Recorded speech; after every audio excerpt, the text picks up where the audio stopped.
City India news, महाराष्ट्रातील लोकप्रिय news channel.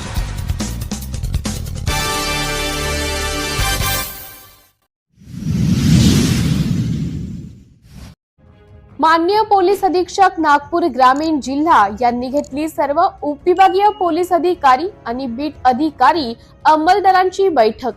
दिनांक 6 मार्च 2025 रोजी पोलीस भवन नागपूर येथे माननीय हर्षे पोद्दार पोलीस अधीक्षक नागपूर ग्रामीण जिल्हा यांच्या अध्यक्षतेखाली नागपूर ग्रामीण जिल्ह्यातील बीट अधिकारी अंमलदार यांच्या कामगिरीचा आढावा घेण्याकामी बैठक आयोजित करण्यात आली होती। सदर बैठकीत श्री रमेश धुमाळ, अप्पर पोलीस अधीक्षक नागपूर ग्रामीण जिल्हा, सर्व उपविभागीय पोलीस अधिकारी नागपूर ग्रामीण जिल्हा आणि पोलीस स्टेशनचे बीट अधिकारी आणि अंमलदार हजर होते।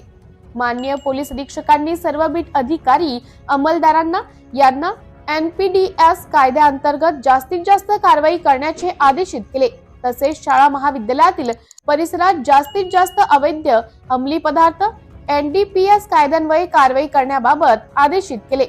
बीट अधिकारी अंमलदार अवैध अंमली पदार्थ NDPS कायद्यान्वये दाखल गुन्ह्यांचा सखोल तपास करीत, तसेच उपविभागीय पोलीस अधिकारी सदर कार्यवाहीचा आढावा घेऊन तपासी अंमलदारांना सदर गुन्ह्याच्या तपासाबाबत सूचना देऊन त्याची पूर्तता करून घेईल। सदर बैठकीत आगामी होळी आणि रमजान सणासंबंधाचे सुद्धा माननीय पोलीस अधीक्षक यांनी सूचना दिल्या।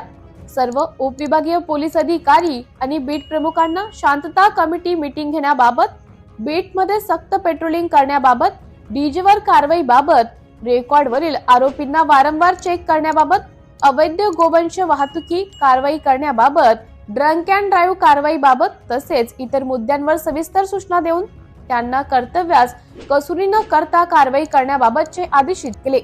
तसेच माननीय पोलीस अधीक्षक यांनी उपस्थित अधिकारी यांच्या अडीअडचणी जाणून घेऊन त्यांचे निराकरण करण्यात आले। सिटी इंडिया न्यूज साठी उपसंपादक नागपूर ग्रामीण मंगेश गमे।